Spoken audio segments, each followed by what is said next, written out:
Salut, c'est Bhaskar pour Hypnomachie, petite vidéo bonus, voilà, parce que là je venais de tomber encore pour la énième fois sur les réseaux sociaux, sur une espèce de petite image qui comparait donc le montant de la fraude aux allocations chômage à l'évasion fiscale.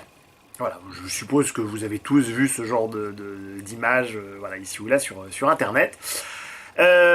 Et donc qui montrait qu'il y avait un ordre de grandeur entre les deux qui n'avait absolument rien à voir, voilà, et donc en gros voilà, vous en avez donc la fraude aux allocations chômage, et puis on avait l'évasion fiscale, voilà, et l'image disait ça. Bon, c'est intéressant parce qu'en montrant les deux comme ça, il y a ou alors c'est un truisme, ou alors c'est juste, où on dit juste voilà, tant, puis c'est tout, c'est juste des données brutes, mais la plupart du temps, il y a une connotation émotionnelle liée aux données brutes. Bon, dans certaines images, on dit carrément oh, regardez, les vrais coupables, c'est l'évasion fiscale, c'est pas l'allocation chômage, etc. Dans la plupart des images, il y a toute une narration, voilà, qui dit, ou le message en clair, hein, c'est de dire, plutôt que d'emmerder les gens qui fraudent l'allocation chômage, il faudrait mieux s'occuper des entreprises qui payent pas leurs impôts en France, etc., etc. D'ailleurs, si elles les payaient en France, ben, on n'aurait pas de problème de budget annuel de l'État, c'est bien la preuve que, etc. Ouais, mais non, en fait. Ouais, mais non, parce que ça, ce sont des narrations, mais là encore, l'être humain est obligé de quasiment de faire des narrations pour s'orienter dans la vie et dans l'univers. On en a déjà allègrement parlé sur la chaîne. Sauf que, l'idée, à mon avis, en tout cas dans une démarche d'hypnomachie, c'est quand on utilise des narrations, bah déjà, dans la mesure du possible, d'essayer d'être le plus conscient possible qu'on est en train de produire une narration, c'est-à-dire d'essayer de ne pas se laisser abuser par sa propre narration, mais construire ces narrations en conscience par rapport à notre propre besoin de structure, à notre propre besoin de sens, etc. Dit autrement, c'est d'être le co-auteur de sa vie, et de pas simplement se faire hypnotiser bêtement en fait par tes narrations, hein, tout simplement. Et puis surtout, dans cette comparaison comme ça, alors outre le fait qu'effectivement on retrouve une espèce de variante du conflit mimétique, hein, où on pointe du doigt les vrais fautifs, etc., évidemment. Mais je reviens pas beaucoup là-dessus, puisque la prochaine grosse vidéo traitera encore et encore des travaux de René Girard, et puis après je pense que je ferai une pause sur le sujet. Le problème, c'est que l'évasion fiscale, d'une part, est parfaitement légale. Alors effectivement, la légalité, c'est pas la légitimité, hein, c'est pas parce que c'est légal que c'est légitime, hein, effectivement, comme on dit, hein, l'apartheid était légal, l'Holocauste était légal, etc. Donc dans l'absolu, la légalité, on s'en fout, vous me direz, oui, vous aurez relativement raison, effectivement. La légalité, c'est la forme, la légitimité, c'est le fond, ok ? Moi qui parle tout le temps de bien regarder la lune et de pas perdre son temps sur le doigt, ok ? Allons-y, allons voir le fond de la légitimité. Le fond de la légitimité, c'est que effectivement, il y a des paradis fiscaux uniquement parce qu'il y a des enfers fiscaux. C'est un slogan classique, hein, mais n'empêche que l'argument reste valable malgré le fait qu'il est beaucoup tourné sur la toile. Et qu'en fait, cet enfer fiscal, elle pose une autre question, qui est simplement la question de la légitimité de l'impôt. Et en fait, on n'en a pas. Il n'y a pas de légitimité à l'impôt. L'impôt n'est que l'usage de la force brute. Et j'ai déjà proposé donc un certain nombre d'arguments dans les vidéos sur la démocratie 1 et 2, dans la vidéo sur l'utilitarisme beaucoup, et dans la vidéo sur les gens qui voient l'économie comme un jeu à somme nulle. Et donc j'ai déjà largement montré donc, sur cette chaîne que en fait l'État n'avait aucune légitimité. Que par conséquent l'impôt qui est censé tirer sa légitimité de l'État et la légitimité de l'État, du coup n'en a pas non plus. Donc du coup qu'en fait ces personnes qui partent dans des paradis fiscaux en fait ont simplement bien raison, sont simplement des gens qui ont réussi à protéger leur pognon. Ma foi, tant mieux pour eux. Parce qu'effectivement, si jamais moi je me fais voler, ainsi que toute ma famille, tous mes voisins et tout mon immeuble et tout mon quartier, si jamais il y a une personne qui a réussi à s'enfuir avec sa caisse de bijoux, écoutez, c'est formidable. C'est formidable. Quant à l'argument qui consiste effectivement à dire mais oui, mais il y a des gens qui en auraient besoin, les hôpitaux, les machins, etc. Oui, mais attendez, depuis quand est-ce que c'est à quelqu'un d'autre que nous de prendre notre vie en main ? Ça pose quand même une question gigantesque, qui est la question de la responsabilité. Qu'est-ce qui fait qu'un adulte, qui par définition est censé être responsable, c'est la différence avec un enfant, hein, qu'est-ce qui fait qu'il prend sa vie en main ou pas? Alors effectivement, il y a des déterminismes sociologiques, je vais pas dire que Bourdieu s'est trompé, évidemment il y a des déterminismes sociologiques, mais il y a des déterminismes génétiques, il y a des déterminismes, il y a plein de... Enfin, la vie, c'est des déterminismes, je veux dire, littéralement. On discutait comme ça il y a pas longtemps sur la page Facebook d'un article, d'une espèce de torchon comme ça, où il y avait Yann Moix qui avait exprimé qu'il n'arrivait pas à sortir avec des filles de plus de 25 ans et qu'il adorait les asiatiques, etc. Ben oui, évidemment, c'est une espèce de mâle alpha qui fait partie du star system, il va en boîte de nuit, il a 50 jeunes filles qui ont envie de passer dans le lit de Yann Moix, donc bah oui, effectivement, il fait son truc. Et il y a plein de gens qui disent « Ah, mais c'est sexiste, etc. » Non, c'est pas sexiste, c'est simplement une réalité biologique de reproduction. Donc si vous voulez, on en arrive à un point tel qui est que la plupart d'entre nous n'ont pas connu de réel danger, n'ont pas eu à vraiment survivre au sens, n'ont jamais eu à courir pour échapper à un prédateur, n'ont jamais été gravement confrontés à des maladies, etc. Et en fait, on est une des rares générations, notamment les millennials qui sont nés après Internet, mais même moi, dans ma génération, je fais office de vieux con, à avoir vécu dans un cocon et à trouver que la réalité même de la vie, cette réalité de la vie que la civilisation essaye d'occulter, est en fait inacceptable. Alors, on est d'accord, c'est formidable que la civilisation nous permette de vivre plus vieux, en meilleure santé, en collaborant davantage et en sortant d'une espèce d'état de nature atroce. Il n'y a pas de problème là-dessus. Mais comprenez bien que ce qui est censé fonder l'impôt, c'est la légitimité de l'État. Et comme l'État n'a pas de légitimité, puisque on est obligé de raconter ça en faisant des espèces de fictions rousseauistes d'un pseudo-contrat social, mais c'est faux. Vous comprenez bien que la fiction de Rousseau du contrat social, c'est une fiction, c'est une narration, c'est un mythe. C'est-à-dire que ni vous ni moi n'avons jamais eu à signer un contrat. Hein, c'est-à-dire que et donc du coup, alors c'est très bien de raconter des histoires, je veux dire en ouverture, l'être humain a besoin de narration, mais je veux dire, à partir du moment où c'est un mythe, si jamais moi je dis que je suis un mythe, et que je construis un mythe comme ça, et que je dis que, j'en sais rien, le spaghetti monster dans l'espace, il est descendu hier comme ça, et il m'a dit voilà Bhaskar, tu as un phallus magique, et donc ce phallus magique, tu dois apporter mon nom sur la Terre et féconder un maximum de femelles. Donc du coup, ça me légitimerait à aller, par exemple, violer des jeunes filles, ou des vieilles filles d'ailleurs, au nom d'un mythe.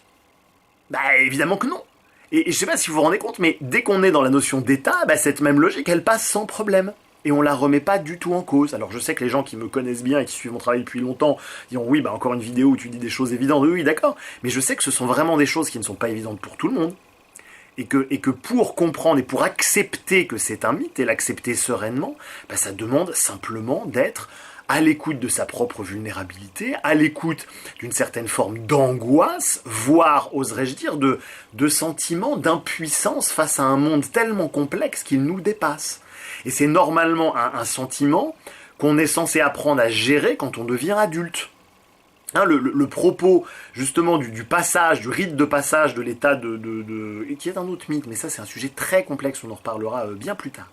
Mais que le passage comme ça de l'état d'enfant qui vient de enfant, ça vient de enfant. Enfant, autrefois, c'était celui qui n'avait pas la parole. Celui qui n'avait pas la parole parce qu'il n'avait rien à dire et qui n'était pas arrivé suffisamment à maturité. Donc, justement, le fait de devenir adulte, c'est a priori, en théorie en tout cas, psychologiquement, être arrivé à un état où on a suffisamment de solidité intérieure pour déjà pouvoir assumer sa vie, que ce soit au niveau psychologique, psycho-affectif, ou dans la capacité de pouvoir gérer et générer ses propres profits et ses propres ressources. Hein.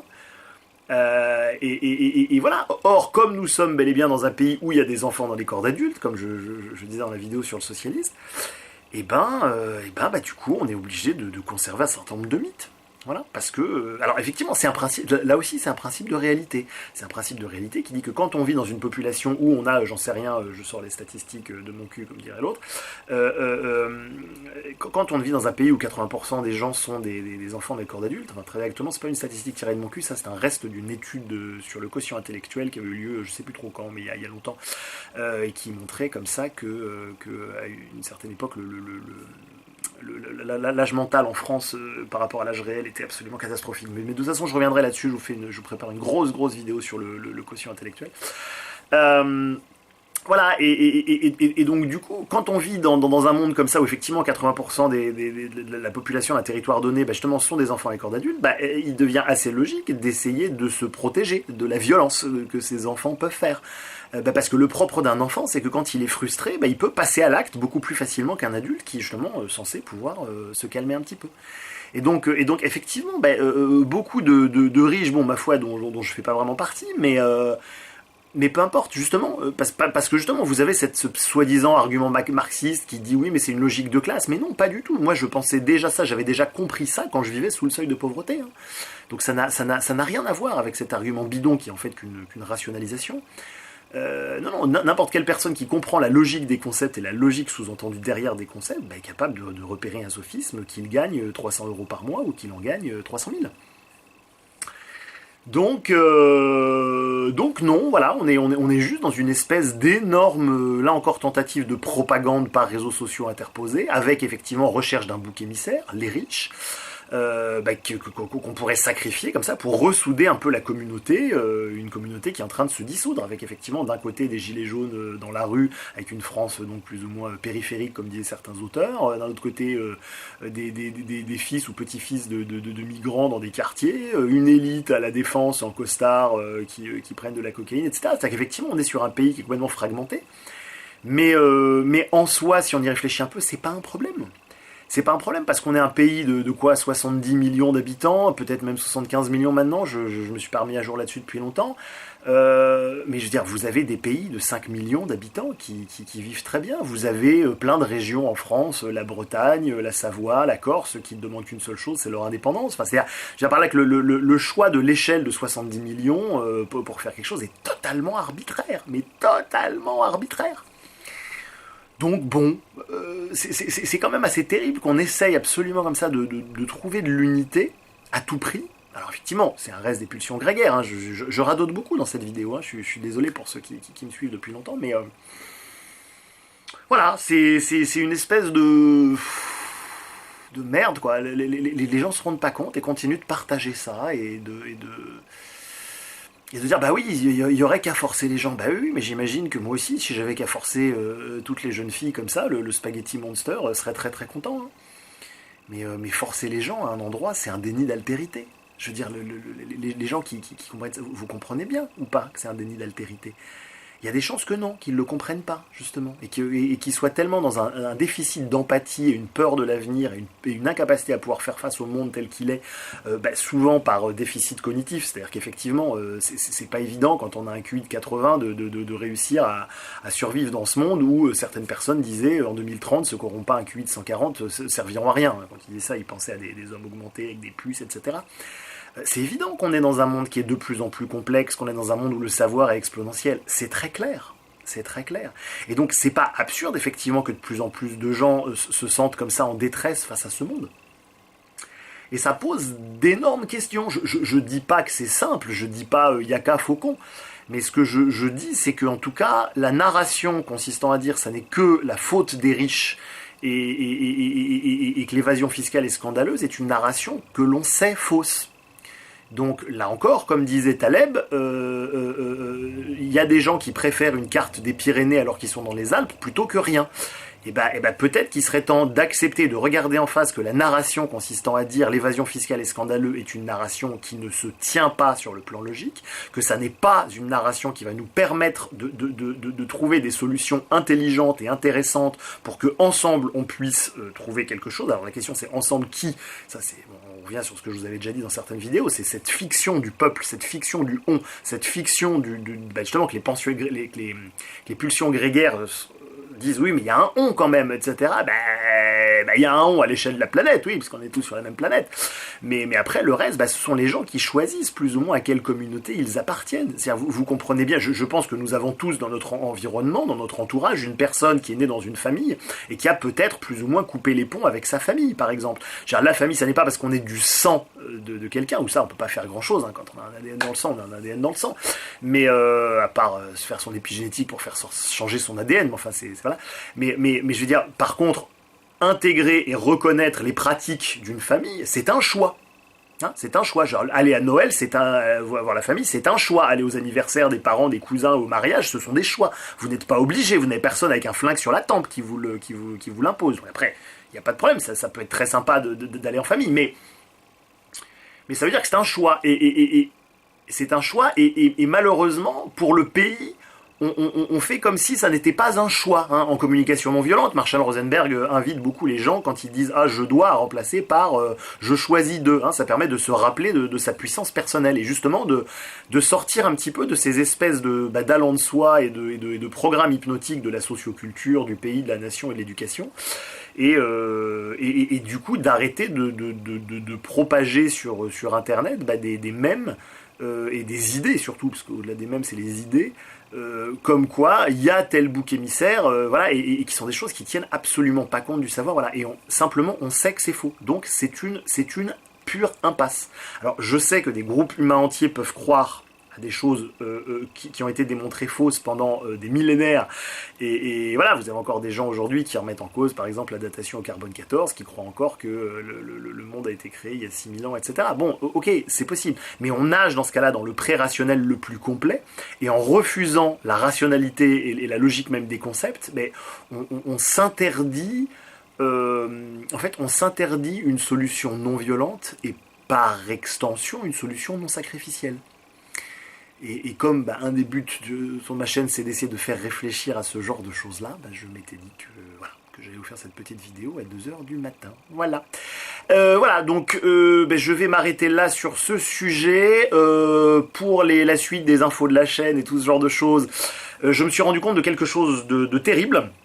Je m'étais dit que je vous ferais une grosse vidéo par mois, c'était ma déclaration d'intention il y a, je sais pas, peut-être un an, j'ai dit ça, un truc comme ça, bon. J'avais aussi dit que je me sentais libre de ne pas le faire. Bon, il se trouve que là, en ce moment, j'ai énormément de changements et de modifications dans ma vie. Et puis surtout que, comme je fais, en fait, le niveau de qualité de mes vidéos est en train d'augmenter. Je ne sais pas si vous le voyez ou pas, enfin certains d'entre vous m'ont dit qu'ils le voyaient. Et quand je dis niveau de qualité de mes vidéos, je parle aussi de niveau de qualité de la profondeur des recherches que je fais derrière chaque vidéo. C'est-à-dire que chaque vidéo me demande de plus en plus de recherches, parce que j'ai à cœur de vous proposer un travail un peu bien ficelé, qui n'est pas issu de simplement de lecture fait à la va-vite.